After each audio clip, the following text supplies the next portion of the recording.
Hey there, welcome to the channel. So today, let's make a creamy bean and green soup without using any kind of heavy cream or milk at all.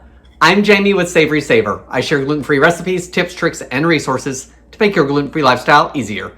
So please consider hitting subscribe and let's get started. All right guys, so to start our recipe, I'm over at the sink and I've actually got a pound of great northern beans that I have soaked overnight. I just covered them with water about an inch or so above the beans and let them sit on the stove overnight with a lid on them. So the original recipe called for cannellini and I couldn't find dried ones in the store, so this is what I found to be a good substitute. All right, let's put them back in the pot. Now I'm gonna add 8 cups of fresh water to the pot. There's the second 4 cups. Let's move over to the stove. Now I'm gonna bring the water to a boil over medium-high heat, and then I'm gonna reduce it to medium and gently boil the beans until they're tender and most of this liquid is evaporated. So I'm gonna stir it occasionally, and this is gonna take 45 minutes to an hour, and then we'll drain off the liquid. So now that our beans are cooking, I've got time to actually prep the rest of the vegetables for the soup. So I'm gonna do that, and we're gonna jump ahead because I don't think you guys need to see most of that peeling and chopping. So the recipe calls for 2 cups of fresh shredded collards.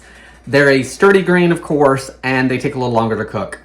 I'm gonna use 2 cups, probably more actually, because I like it, but I'm gonna use curly kale instead. So I'm just gonna rinse the kale off. I've already done that here.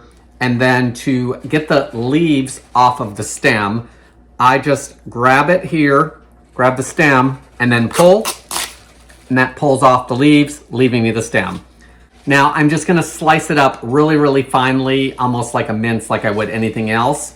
And we'll use this in place of the collards.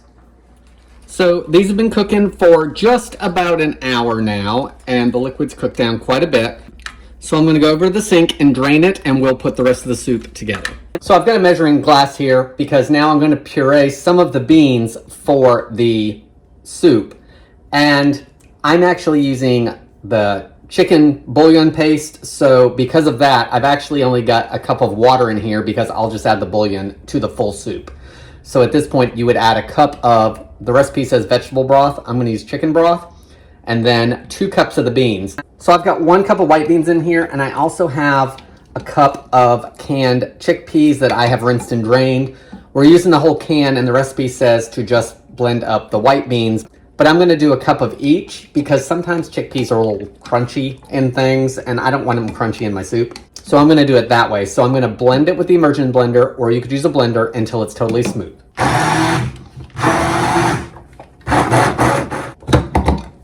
It's nice and smooth. Let's move back to the stove. Okay, so we're back at the stove. I've wiped the pot out and I added a couple tablespoons of olive oil, and I'm heating it over medium heat, which should just take a minute because the pot's super hot.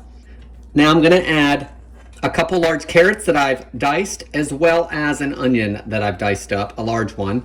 And the recipe said to finely chop. I just did a dice because I wanna be able to see it in the soup. So we're gonna add that.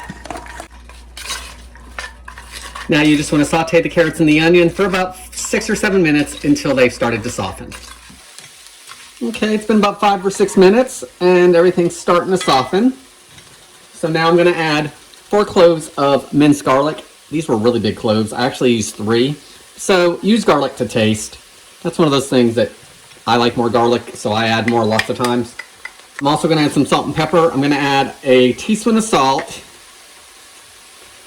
And the recipe called for a full teaspoon of pepper. I'm gonna go with half a teaspoon. Actually, I'm gonna go with a little less than that. I can always add more salt and pepper later if needed. Stir it around really well again and give it just a minute or so for the garlic to start softening. Now I want to add in those cooked beans and the chickpeas. I'm also going to add in a teaspoon of finely chopped fresh rosemary. And if you don't have fresh rosemary, I would use maybe half a teaspoon of the dried, maybe even 3/4 of a teaspoon if your rosemary is old and you can't remember the last time you used it. And even though it's dried, you might want to try chopping it a little bit, just so it's little flecks. Now let's add our broths and our beans. So here's our pureed beans. I'm also going to add in my bouillon paste so it can start dissolving. And I'm going to add 5 more cups of water to make up the difference in the broth. So at this point, you would add your 5 cups of additional broth. Let's get everything mixed up. And now what I want to do is bring this to a boil, and then I'm going to reduce it to a simmer and simmer it for about 20 minutes just to get some of that liquid evaporated, and it's going to thicken up just a little bit. And once it's ready at that point, then we'll add the remaining ingredients, including those kale greens. You can see how creamy this is, and we didn't even add any kind of milk or cream or dairy of any kind. So this has been cooking for about 20 minutes now. It has thickened some, and you want to make sure that you stir it occasionally because those starches from the beans can stick a little bit to the bottom. So stir it every few minutes when you think about it, just to make sure everything's still mixed nicely. Now I'm going to add my kale, and again, the recipe called for collards. I like kale better, so I'm using that. And I've gone way over the 2 cups, but I'm okay with that. It's kale, it's going to wilt down, and it'll just make the soup more hearty.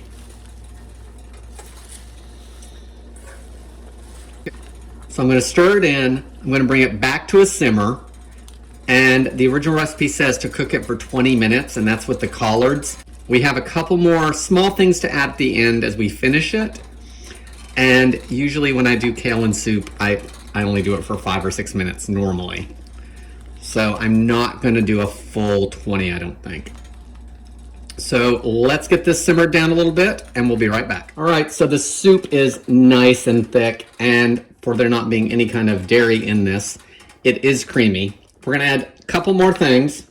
I'm gonna add the juice of 1 lemon. So in goes the juice. I'm also gonna add the zest. So that's gonna add some brightness to the soup. I have turned off the heat because this is super hot at this point, so I think we're okay with that. Finally, the recipe says to add Parmesan cheese. I do not have the good stuff. I only have the stuff that's in the can, so I'm still gonna use it. And with this, here's the thing. If you're a vegetarian, obviously, use chicken broth and don't use the Parmesan cheese. If you're just trying to keep it dairy-free, then don't use the Parmesan cheese. So it's an easy recipe to tailor because there's only a couple things in it that you need to take out. So that's gonna add a little more salt and probably just a little bit more creaminess. If you don't have it or don't want to use it, I don't think it's gonna make any kind of difference. Just like I use chicken broth because that's what I like, but veggie broth, this is going to be really good with that. I just did that a little bit at a time just to make sure it melts and isn't clumping together. So our soup is done. So let me get a couple photos and we're going to give this a taste.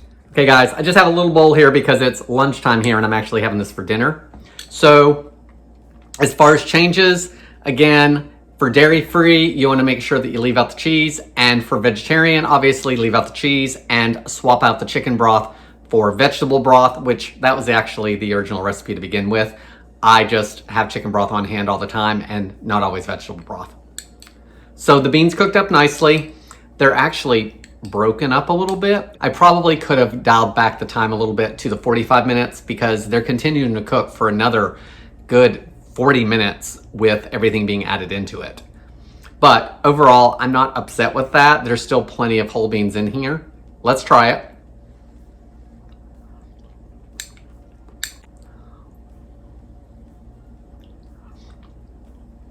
I really like that bit of lemon in there that's coming in. It really does add brightness to it. The beans are nice and tender. I actually think the cheese added to it a little bit. I can taste the saltiness from the cheese specifically, but it's not overpowering. If you don't have it or don't want to use it, don't, you'll be fine. And if you have the real stuff, use that, but I use the canister stuff and it's fine. I know some people don't like the canister, but we have that in the house all the time, and then often we actually do have real Parmesan. Guys, I like this recipe, seasoned very well. Has a really good taste to it.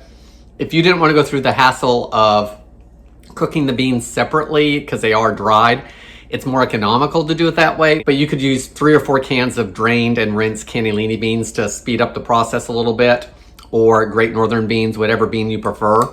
If you have celery at the house that needs to be used, you could use a stalk of that or 2 just to add some extra flavor. Soup is one of those things that does a really good job of just adding what you have.